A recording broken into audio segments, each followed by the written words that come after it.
As you are all aware, there was an extremely important postal executive meeting scheduled for today.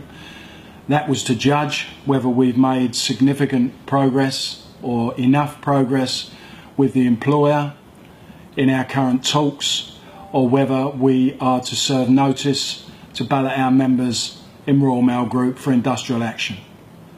I can inform you that after very serious consideration, it is the view of the postal executive that sufficient progress has not been made.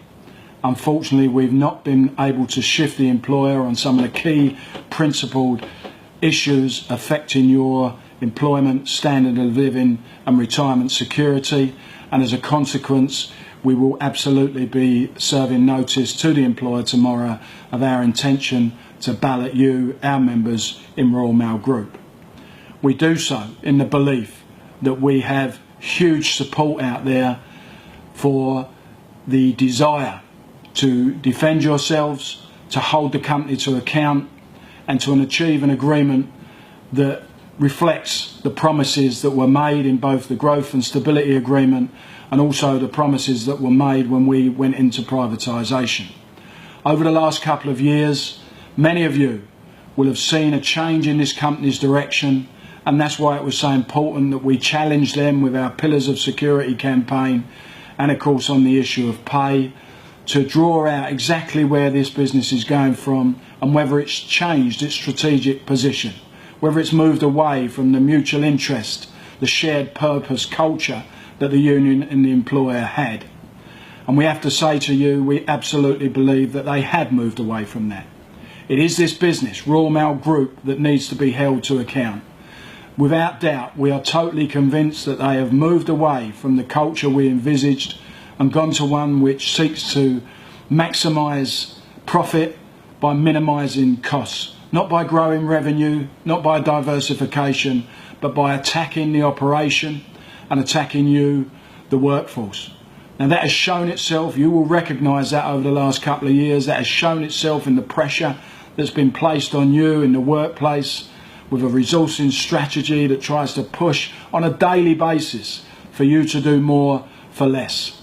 It's also showing itself by the attack on our pensions. The failure of the company to even make a genuine pay offer, despite the fact that year on year we've made efficiency savings consistent with that desired by the regulator, and which has enabled this company to be profitable enough to year on year increase the return to shareholders, but seemingly not sufficient to give you proper reward.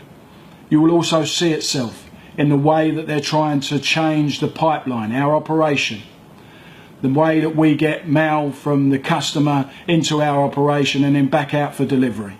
Their whole plan is not about later LATs for a few later parcels. We can deal with that.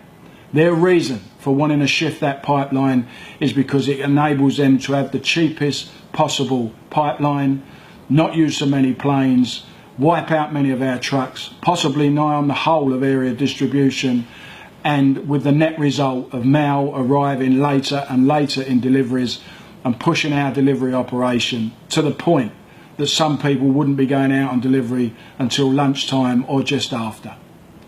I'd urge you to recognise the fact that we're not just fighting for ourselves on all of these issues, on the issue of our pension, on the issue of our pay, and on the issues of our job security. We're also fighting for the very future of this hugely popular national institution, to honour our heritage, the great Royal Mail, 500 years old and still relevant. They are seeking to destroy that service, that public service, still enshrined in statute, by pursuing profits against everything else. Shareholder return has become the order of the day. So the conventional wisdom of privatisation, the very thing we said we wouldn't do, the very thing they said they wouldn't do when they committed to that agreement, we have seen them do not more than 3 years on from privatisation. So this is about holding them to account. I think they have underestimated the resilience and the determination of this trade union. Your leadership refuse to fudge this issue. Your future would be meaningless to us, the future of this industry, if we didn't make this stand now. I think they've underestimated your self-respect and your dignity as postal workers to stand up for yourself. I believe, genuinely believe, that we will return a massive yes vote in this ballot. You will return a massive yes vote. You will send the clearest message, not just to Royal Mail, but to the whole of this country, that postal workers will not sit back and see their industry destroyed by greed. There is, of course, a clear choice to make. And I would urge you all, whatever your opinions, do not sit on the fence. You must vote in this ballot. Whether you're with us or you're not, you should vote. There is no hiding place. There is no fence to sit on. It is time for you to pick sides. And I urge you, and I believe you will. You know the truth. You will pick the CWU, and together we will make a difference and get this industry back on track.